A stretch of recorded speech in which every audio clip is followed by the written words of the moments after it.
দুনিয়া কিন্তু থাকে না। আজ রাত যার বাসর ঘর তারও ভোর হবে, আজ রাত যার জেলখানা ফাঁসির রাত তার রাতও কি হয়ে যাবে? মদের আড্ডায় যে তারও ভোর হয়, আর আপনার হসপিটালে ব্যথায় যে কাতরায় তার রাতও কি হয়ে যায়? শেষ। দুনিয়া থাকে না, দুনিয়া ধোকা। দুনিয়া কি বলেন না, দুনিয়া ধোকা। দুনিয়া বড় স্বার্থপর, কাউরে থাকতে দেয়, কাউরে। বাপ আমার থাকতে চায়, থাকতে দেয়। আমার দাদাও থাকতে চাইছে, থাকতে দেয়। ধাক্কা দিয়া দিয়া ফেলাই দিছে। সুঠাম মানুষ, তাগড়া মানুষ, নওজোয়ানকে এক এক ধাক্কা দিয়া দিয়া দুনিয়া খবরে পাঠাই দিছে। যা, আল্লাহ তাআলা আমাদেরকে বুঝ দান। অতএব আমার ভাই, ফিকির মূলত ফিকির। আমরা মুসলমান, আমার কথা রাগ হইয়েন না, আমি আবেগে বলছি, মহব্বতে বলছি। যারা দাড়ি ক্লিন শেভ করেন, দাড়ি কাটেন, তাদের কাছে আমার অনুরোধ, আপনি আরেকবার ভাবেন কেন কাটতেছেন। আপনি যদি বলেন হুজুর এটা ছাড়া আর ওয়াজ নাই, না আছে, এইটাও একটা ওয়াজ, আরো আছে, আরো তো কইছি, এতক্ষণ কইছি না তো, আরো কম, অসুবিধা কি? কথা বুঝেন না?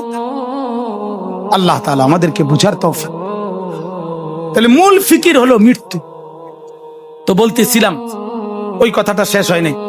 নবী সাল্লাল্লাহু আলাইহি সাল্লাম দুনিয়া থাকতে প্রতিদিন উম্মতের জন্য কাঁদছেন কিনা? যেদিন দুনিয়া থেকে যাচ্ছিলেন সেদিন ফিকির করছে কিনা? যেদিন কবর থেকে উঠবেন সেদিন ফিকির করছে কিনা?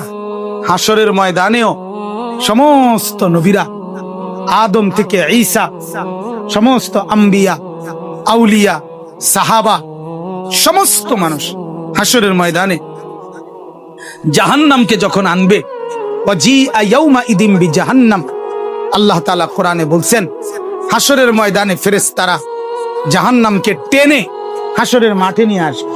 এই যে এখানে যেরকম আমরা বসছি, মনে করেন এখানে আনছে, আইনা দাঁড় করাইছে, ঠিক এরকম টেনে আনবে। ৭০,০০০ আগুনের শিকল দিয়া বেঁধে জাহান্নামকে আনা। ৭০,০০০ আগুনের শিকল, এক একটা শিকলের মধ্যে ৭০,০০০ আংটা, ওই যে কড়া শিকল বানায় কি দিয়া? কড়া একটা একটা লাগাইয়া না, এক একটা শিকলে ৭০,০০০ কড়া, এক একটা কড়া ৭০,০০০ ফেরেশতা ধরবে। এবার কত কোটি আপনি গণেন, আমার সময় নাই। কোটি কোটি ফেরেশতা টেনে আনবে, আর জাহান্নাম তার একটা বিকট চিৎকার দিবে। এক চিৎকারে পুরা হাসরের ময়দানের সবাই চিৎকার দিয়া উঠবে, ইয়া রব্বি নাফসি নাফসি, আল্লাহ আমাকে মাফ করেন, আমাকে মাফ করেন, আমাকে মাফ করেন, আমাকে মাফ করেন, আমাকে মাফ। আদম থেকে ঈসা নবী, ওনারা বলবেন, ফেরেশতারা বলবেন, জিনরা বলবেন, আম্বিয়ারা বলবেন, আউলিয়ারা বলবেন, আতখিয়ারা বলবেন, আসফিয়ারা বলবেন, সাহাবারা বলবেন, ওলামারা বলবে, মুহাদ্দিসিন বলবে, মুফাসসিরিন বলবে, ফুকাহা বলবে, খুতাবা বলবে, আইম্মা বলবে, মুয়াজ্জিন বলবে, হাফেজে কোরআন বলবে, সাধারণ মানুষ বলবে, হর ইনসান বলবে, ইয়া রব্বি নাফসি নাফসি, আল্লাহ আমাকে বাঁচা, আমাকে বাঁচা, আমাকে বাঁচা, আমাকে বাঁচা। সবাই বলবে এক কথা। সবাই হঠাৎ করে শুনবে কে যেন একজন কোথাও বলতেছে, কোন এক পাশে দিয়া শোনা যাইতেছে একটা আওয়াজ, ইয়া রব্বি উম্মতি উম্মতি, আয় আল্লাহ আমার উম্মতকে বাঁচান, আমার উম্মতকে বাঁচান, আমার উম্মতকে বাঁচান।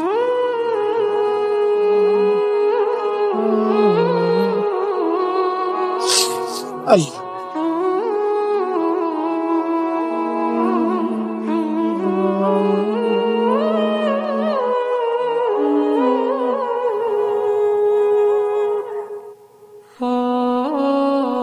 আল্লাহ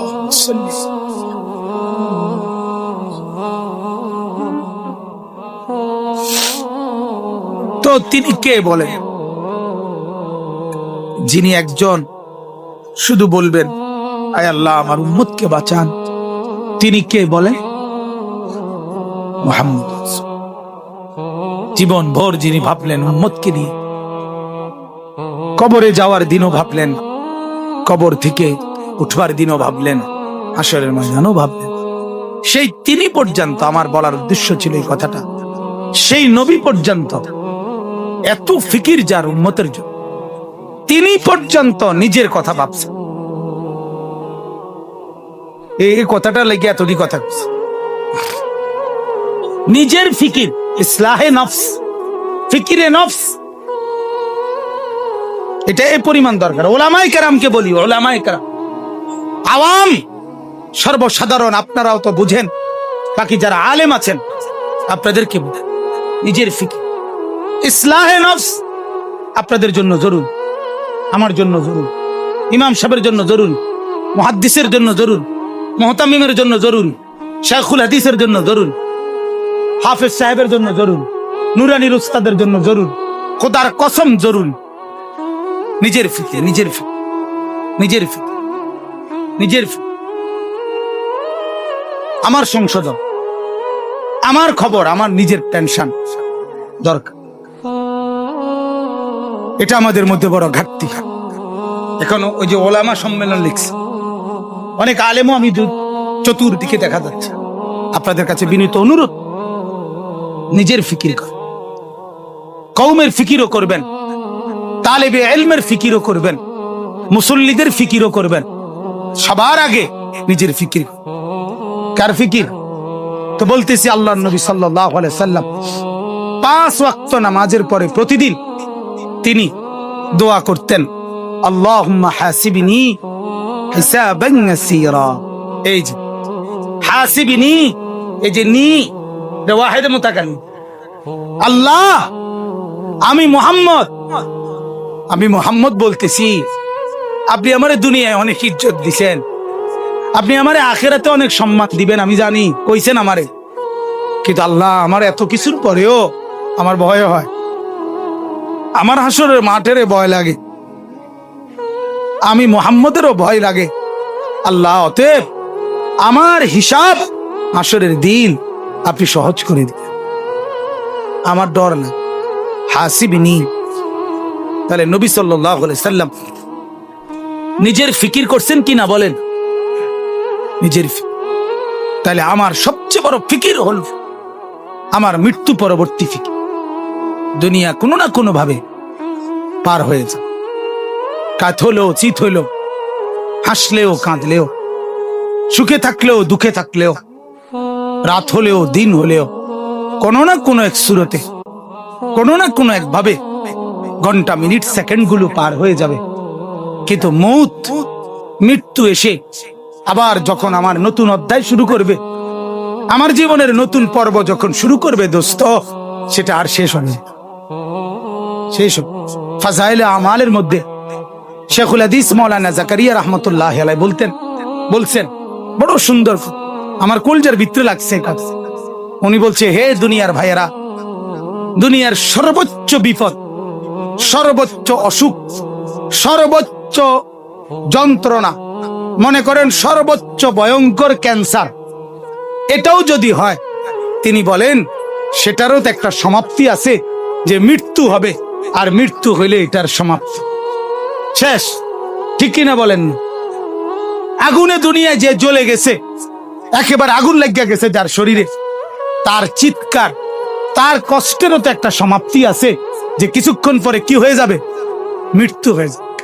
শেখুল হাদিস মাওলানা জাকারিয়া রাহমাতুল্লাহ বলে, কিন্তু আখিরাত আর পরকাল, কবর আর হাসরের জাহান্নামের কষ্ট, যন্ত্রণা, দুঃখ আর মুসিবত, মেরে মোহতারাম, যখন শুরু হবে, সেটা আর কোনোদিন মৃত্যুর মাধ্যমেও শেষ হবে না।